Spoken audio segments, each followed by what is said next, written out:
This is gonna be a second episode um of all the laws of 48 laws of power, and today is gonna be the law number 34. Uh, be royal in your own fashion. Act like a king to be treated like one. The way you carry yourself in the long run will only help you. Appearing vulgar or common will make you disrespect. By acting regally, which means in a very special way that is suitable for a king or queen.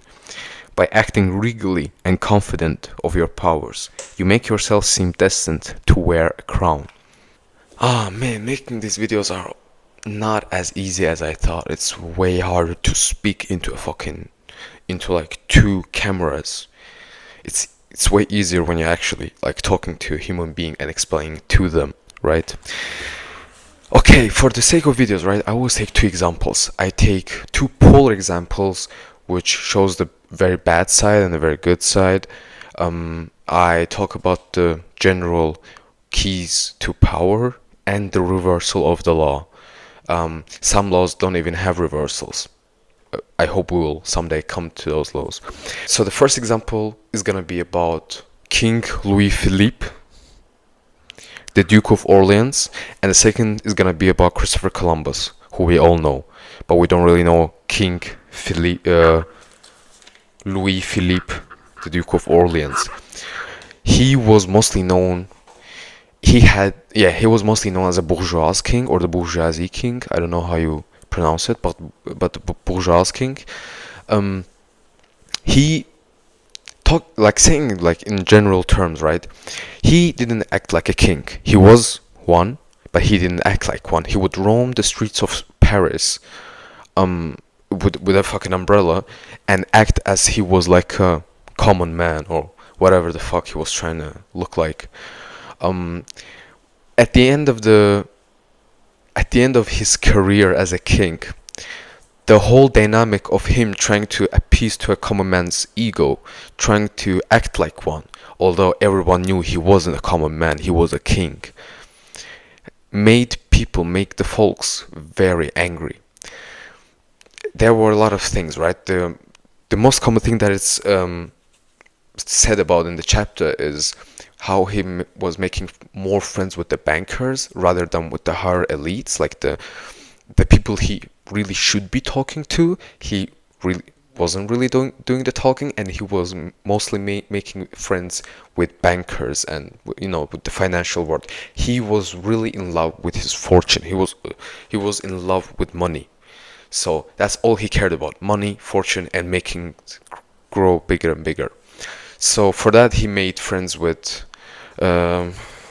Ethan, I think was who? Yeah, James Rothschild. So okay, so basically, people always say Rothschild in English.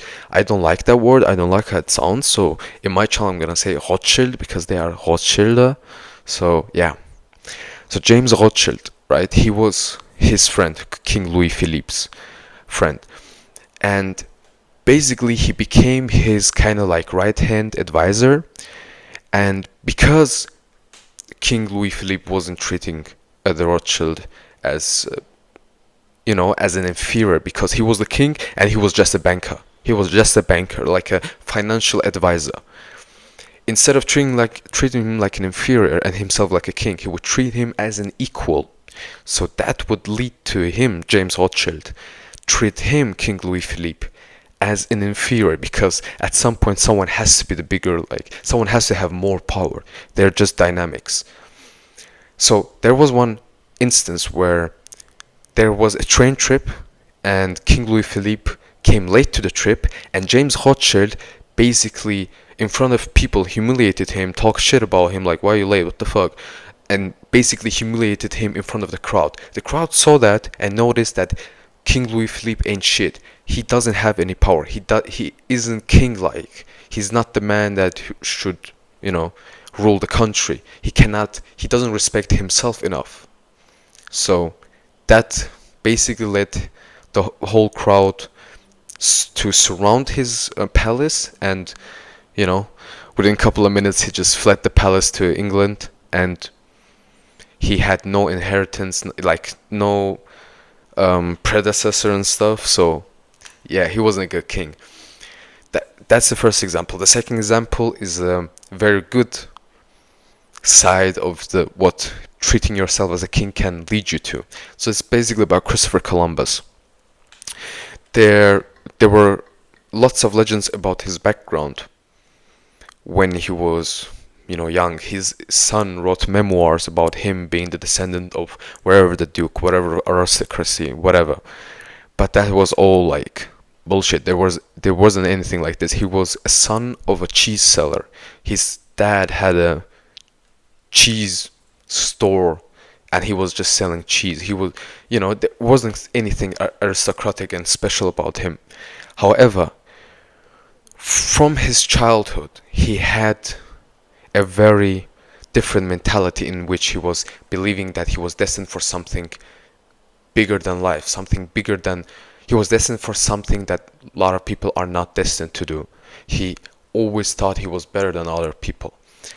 So, the chapter about him is quite long, where he goes to one king and he acts in a very king-like way, in a very confident way, and he, wins his interest over. So the king appreciates Christopher for being the way he is. He tries to get funding for his voyage, right, to the west. He wants to find a better way. He wants to lead a crew, lead a ship, right? And he needs money for that because he ain't got no money. By acting so confident with many kings and also queens, he won them over. He won their sympathy over. They liked him because they could relate to him, because he was acting in a way a king would act. He would act in a very confident way, and also in a manner that he wasn't like arrogant and trying to prove that he's better than other people. He was just in a calm, very confident manner.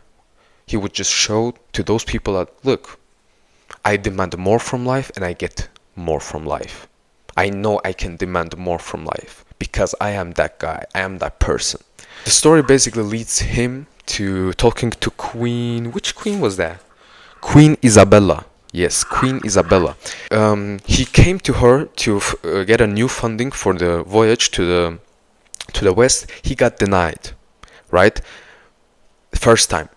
However, because he was so confident and so in a calm manner, he won Isabella over, and Isabella was just inviting him often to the palace, so he became like a common visitor in the palace. At some point, she granted him his wish. However, this doesn't have anything to do with the main point, but still a very funny thing. Christopher Columbus demanded 10% of all the findings and all the treasure, whatever. She denied that, but wrote that in very, very, very fucking small letters on the contract, and he didn't read that, which basically said that he doesn't get anything from 0% from all the findings and treasure they find. 0%.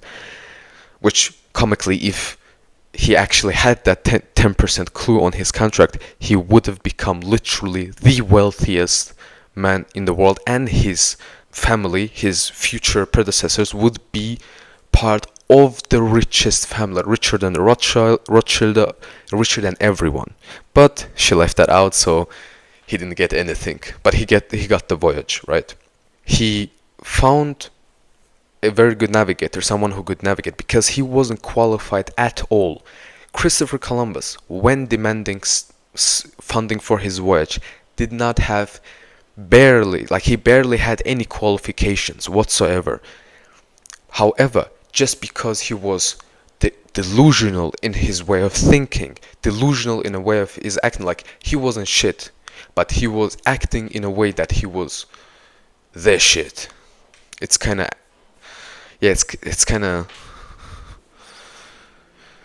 it's not the best scientific description. I will try to form it better.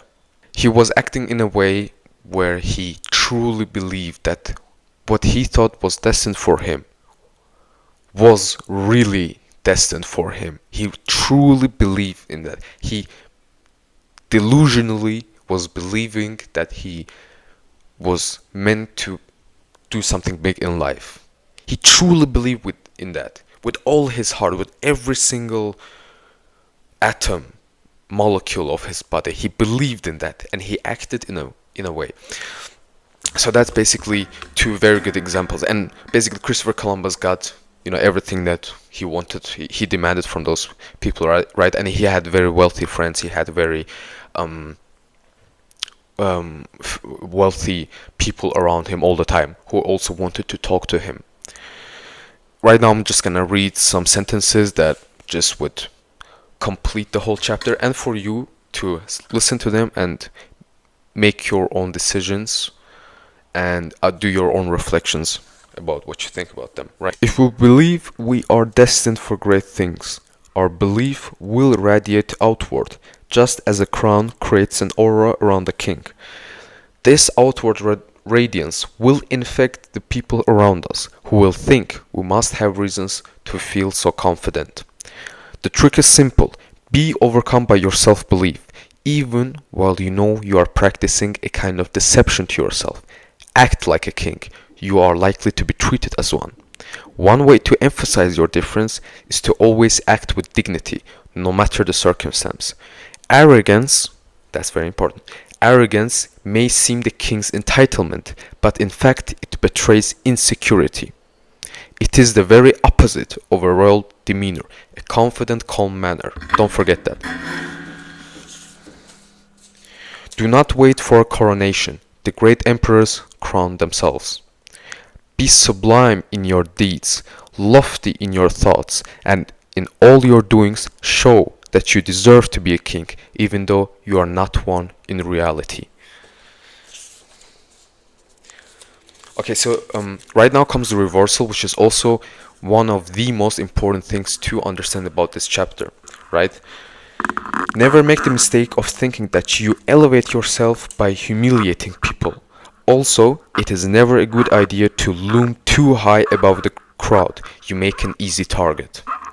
Understand, you are radiating confidence, not arrogance or disdain. Confidence in a calm manner. Finally, it is true that you can sometimes find power through affecting a kind of earthy vulgarity, which will prove amusing by its extremeness. There will always be people more vulgar than you, and you will easily be replaced by the following season by someone younger and worse. There will always be people who are ready to go to even lower lows for entertainment. There will always be people like that. So you can never win that race. As always, don't wish things were easier, wish you were better.